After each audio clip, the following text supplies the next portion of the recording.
A ver, pensemos en esto por un momento. Un descubrimiento médico que prometía ser un antes y un después, un gran avance. ¿Y si de repente nos enteramos de que todo, absolutamente todo, era mentira? Bueno, esa es justo la historia que vamos a desarmar hoy, la anatomía de un fraude científico. Y para que se entienda la magnitud del asunto, vamos a empezar por el final. Sí, por el veredicto. Antes de ver cómo se armó todo este engaño, es clave saber que el mismísimo Ministerio de Ciencia de Japón tuvo que salir a confirmar oficialmente que esta investigación era un fraude. Así de grave. Ok, esto nos mete de lleno en la primera parte. La pregunta es, ¿cómo es que una falta de conducta académica, por muy grave que sea, llega a un punto en que tiene que ser certificada como un fraude, nada más y nada menos que por el gobierno? Pues fíjense, todo esto se cocinó durante 3 años, ¿eh? Nada de un error de un día. Fue en una universidad de mucho prestigio, la Universidad Médica y Farmacéutica de Osaka. Y el responsable fue un exprofesor.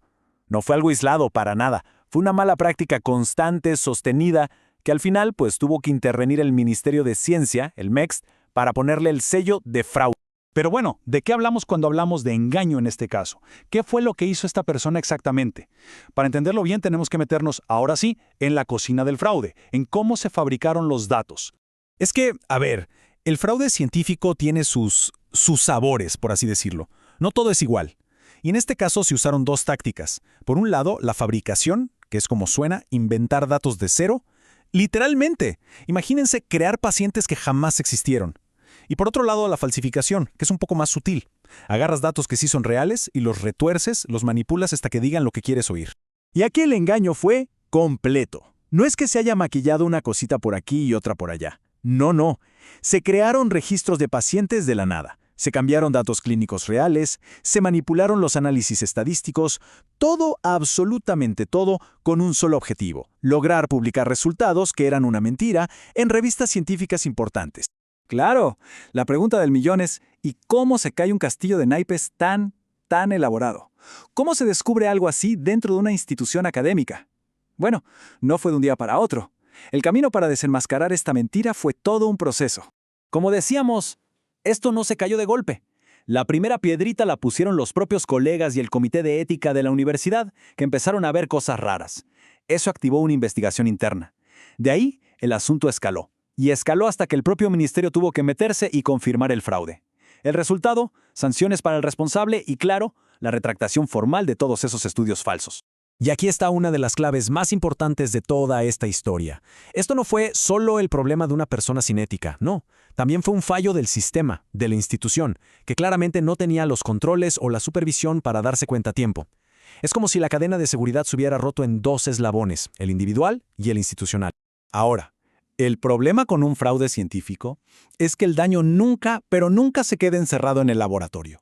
Las consecuencias se extienden como una onda expansiva, como un efecto dominó que golpea a la ciencia, a la medicina y, quizá lo más delicado, a la confianza de la gente. Podemos agrupar este impacto en 3 grandes áreas. Primero, el impacto académico. La credibilidad de todos queda por los suelos. Luego, el médico. De repente, hay dudas sobre investigaciones que podrían, en un futuro, influir en tratamientos. Y finalmente, el impacto social que, este es quizás el más grave de todos, porque simplemente destruye la confianza de la gente. Y este efecto dominó es muy real, ¿eh? Pensemos que una investigación falsa puede contaminar a otros estudios que la usan como base. Se va creando una cadena de desinformación que al final del día lo que hace es debilitar la confianza que la sociedad entera pone en la ciencia. Es un golpe muy duro. Ok, después de un escándalo de este calibre, no bastaba con solo señalar al culpable. Hacía falta una respuesta de todo el sistema.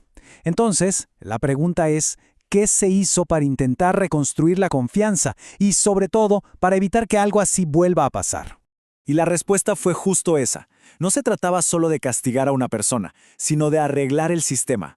Por ejemplo, se reforzaron los comités de ética, se pusieron reglas muchísimo más estrictas sobre cómo manejar los datos de una investigación, y este escándalo hasta sirvió de empujón para impulsar nuevas leyes sobre investigación clínica en todo el país. Al final, es interesante ver cómo esta historia, que es una historia de fracaso, se convirtió en un punto de quiebre, en un catalizador que obligó a todo el sistema a poner de nuevo sobre la mesa la importancia de la transparencia, de la responsabilidad y por supuesto de la integridad en la ciencia japonesa. Y todo esto nos deja con una última pregunta para reflexionar. Cuando la ciencia falla, ¿quién paga realmente el precio? Porque no son solo los académicos o las universidades. El costo real lo pagamos todos. Lo pagamos en confianza perdida, en dudas sobre el progreso y en la esperanza de esos avances médicos que, por culpa de algo así, simplemente tardan más en llegar.